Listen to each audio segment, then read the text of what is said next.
मुजफ्फरनगर में 13 अप्रैल को मुख्यमंत्री योगी आदित्यनाथ और राष्ट्रीय लोकदल के अध्यक्ष और केंद्रीय मंत्री जयंत चौधरी आ रहे हैं। वृद्ध रोजगार मेला है, यानी बेरोजगारों को रोजगार देने के लिए कार्यक्रम निर्धारित किया गया है। साल 2027 का चुनाव है और विपक्ष का जो आरोप है कि नौकरियां नहीं है, लोग बेरोजगार हैं, शायद उत्तर प्रदेश सरकार और केंद्रीय मंत्री जयंत चौधरी इस मुद्दे को भी दबाने की कोशिश करेंगे। कहीं ना कहीं मंत्री जी, एक बड़ा रोजगार मेला लग रहा है। जब मुजफ्फरनगर की सरजमी पर रोजगार मिलेगा तो जो बेरोजगारी की समस्या, बेरोजगारी की बात विपक्ष उठाता है, वो भी कहीं ना कहीं समाप्त होगी।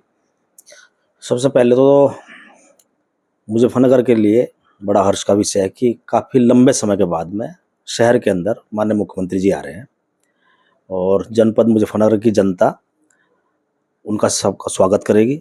उनकी साथ में राष्ट्रीय लोकदल के राष्ट्रीय अध्यक्ष, भारत सरकार और मंत्री, हम सब लोगों के नेता आदरणीय चौधरी जयंत जी भी आ रहे हैं।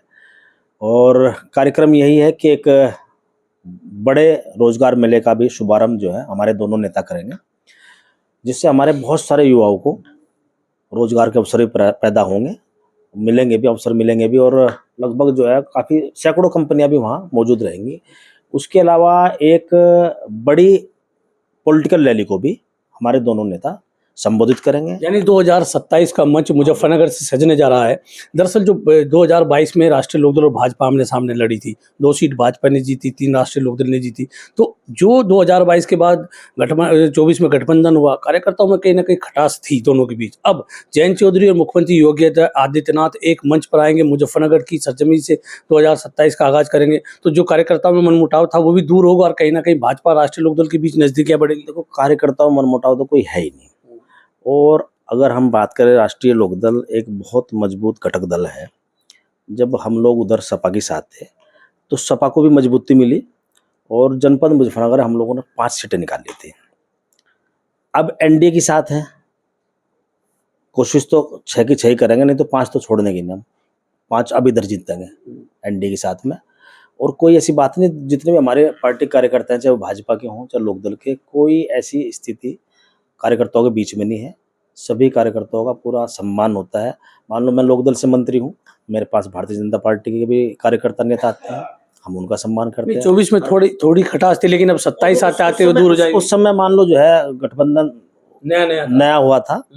तो ये हालांकि इस बात को आप लोग कहते हो, हम नहीं मानते इस बात के कि हमारे कार्यकर्ताओं के बीच में कोई सामंजस्य नहीं रहा।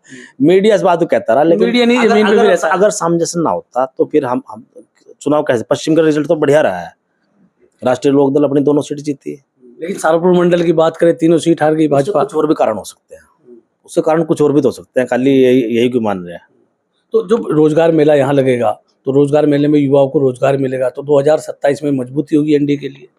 देखो, रोजगार के विषय पे पिछले 9 सालों में सरकार ने बहुत बड़ा काम किया है। आप देख लो कि पिछले 9 वर्षों में 9 लाख से ज्यादा तो सरकारी नौकरियां दी हैं, ये कोई छोटी बात नहीं है। और उसके अलावा रोजगार के अवसर और प्राप्त हों प्राइवेट रूप से हमारे बच्चों को, उसके लिए इन्वेस्टमेंट जो है कम से कम 50 लाख करोड़ रुपए का उत्तर प्रदेश में इन्वेस्टमेंट आया है। और उसमें से कम से कम 20-25 लाख का धरातल पे उतर चुका है। उसके माध्यम से भी हजारों लाखों युवाओं को रोजगार मिलेगा। और रोजगार के मेले लगातार के कार्यक्रम होते रहे। मुजफ्फरनगर में दूसरा कार्यक्रम है। मीरापुर चुनाव से पहले भी माननीय मुख्यमंत्री जी आए थे, वहाँ भी हम लोगों ने रोजगार मेले का आयोजन किया था। उसमें भी बहुत सारे हमारे युवा साथियों को, 4-5 हज़ार बच्चों को नौकरी उस समय मिली थी और नियुक्ति प्रमाण पत्र मुख्यमंत्री जी के द्वारा दिए गए थे। इसमें भी ऐसा ही होगा, बहुत सारे हमारे युवा साथी आएंगे, साथ साथ उनके इंटरव्यू होंगे, साथ साथ उनका सिलेक्शन होगा, साथ साथ उनको नियुक्ति पत्र दिए जाएंगे। तो ऐसा नहीं है, विपक्ष जरूर इस बात को लेकर कहता है, और वो कहेंगे तो कुछ ना कुछ तो कहना ही है। राजनीतिक लड़ाई है। अभी आपने कहा कि एनडीए 5 सीटें जीतेगा, 1 सीट कौन सी छोड़ते हैं समाजवादी पार्टी के लिए? कोई सी नहीं छोड़ देंगे। नहीं, आपने कहा कि 5 तो हमारी क्लियर है। नहीं, हम तो, मैं कह रहा हूँ जैसे 5 हमने पहले जीती, 5 इस बार हम जीतेंगे। छोड़ने का हम छठी भी नहीं, हम ये कह रहे हैं। छोड़ने की छठी भी नहीं। तो छठी सीट कौन सी मानी जाए? कोई भी हो सके, वो तो कोई भी हो सकती है। तो क्या अपील करेंगे लोगों से, राष्ट्रीय लोकदल के कार्यकर्ताओं से, मुजफ्फरनगर जिले की आवाम से, कि 13 तारीख को आए रोजगार मेले में? आपके माध्यम से सिर्फ एक कहूँगा, तमाम हमारे जितने भी युवा साथी हैं, वो रोजगार का एक मेला उनके लिए सर्जित किया गया है और एक बड़ा अवसर उनके पास रोजगार मिलने का है। सभी युवा साथी आए, उसमें वो उनको रोजगार के अवसर प्राप्त होंगे और माननीय मुख्यमंत्री जी का, आदरणीय जयंत चौधरी जी की बात सुनने का भी उनको मौका मिलेगा। और जनपद मुजफ्फरनगर के तमाम सभी साथियों को मैं कहना चाहता हूँ, ये इस कार्यक्रम में सभी लोग आए, सभी सहभागिता करें।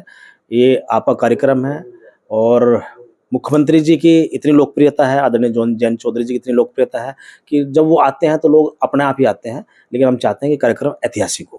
13 अप्रैल को कार्यक्रम हो रहा है, मुजफ्फरनगर से 2027 का चुनाव का आगाज होने जा रहा है। आपकी विधानसभा सीट भी 13 नंबर है, तो 13 नंबर कपिल अनिल कुमार के लिए लकी हो सकता है कि 13 तारीख को मुख्यमंत्री और जयंत चौधरी आगाज करेंगे, 13 विधानसभा पे आप चुनाव लड़ेंगे। इत्तेफाक है, अच्छी बात है। तो ये थे मंत्री अनिल कुमार, जिन्होंने कहा कि राष्ट्रीय लोकदल और राष्ट्रीय अध्यक्ष जयंत चौधरी और मुख्यमंत्री योगी आदित्यनाथ आएंगे तो युवाओं को ज़्यादा से ज़्यादा आकर रोजगार मेले का लाभ उठाना चाहिए। मैं राशिद अली हूँ और आप हमारा चैनल खोजी न्यूज़ देख रहे हैं। धन्यवाद।